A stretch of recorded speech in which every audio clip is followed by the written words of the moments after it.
It was good to get a little downtime with the Panthers game with Jackson, Witt, and Carroll. We had a good time on Sunday, and the Panthers had a big win. But we're ready to get started, back with our walkthrough today and a normal week of practice starting tomorrow.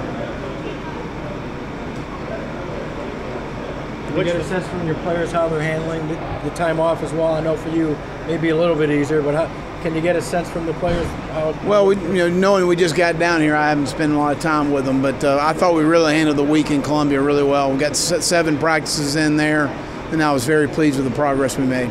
Is everybody able to stay healthy in those practices?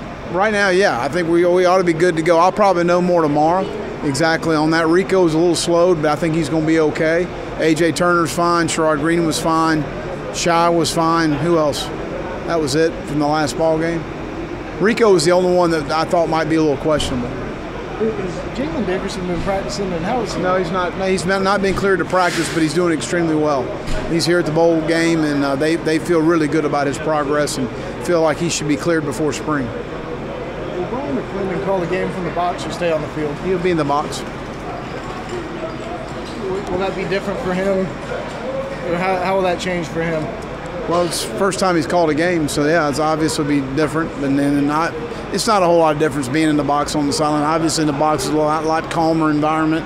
You're able to see things a lot better, from that standpoint and from an adjustment standpoint. But we've got people assigned on every snap where their eyes need to be as far as making sure we're getting the correct information about different looks that we're getting. How sharp would you say Jake looked in practice in Columbia working with his dad the way he has been? Well, I think Jake's looked really good, but I don't feel like he's not looked well all year. I think he's a sophomore in college, second year as a starter.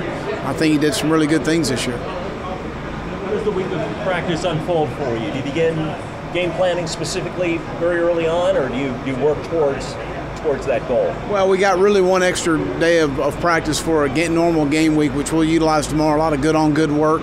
But we've already got the game plan in. Now we're going to go back through it again. That's sort of what I've been used to being around as an assistant coach and as a head coach, and it's worked very well for us. Anybody not make it back from the break? Should be good. How many? It is bowl week. How do you feel about this matchup with Michigan? Well, again, I think you start with their front 7 defensively. I mean, they're extremely talented, very well coached. It's a little different matchup for us for our defense versus their offense. With a lot of the 2-back looks that they give, the hard play actions they give off of that. So we got our work cut out for us, but I think I like our approach. The guys focused when we've practiced and handled ourselves extremely well. But again, we need to have another good week down here to get prepared for the game. Outside of BMAC, how many serious conversations have you had with potential OC candidates? Multiple. Is Terry Gujar physically able to play? He has not been cleared at this time. Is it concussion protocol? I don't want to get into all that. He just hadn't been cleared. When you look at Michigan's defensive front, who really impresses you the most? Well, Hurst, 73, stands out. Rashawn Gary, 3. Bush, 15. The 10 and the 15, the defensive end. Those 4 guys. But they're, Phil, they're extremely active. They give you a bunch of different looks. You're going to get some 3-down. You're going to get multiple stack looks, pressures, very aggressive in what they do. And we're going to have to win some 50-50 balls down the field. I mean, at the end of the day, they're going to play a bunch of, bump and run man-to-man. And when you play against teams like that, you got to win down the field.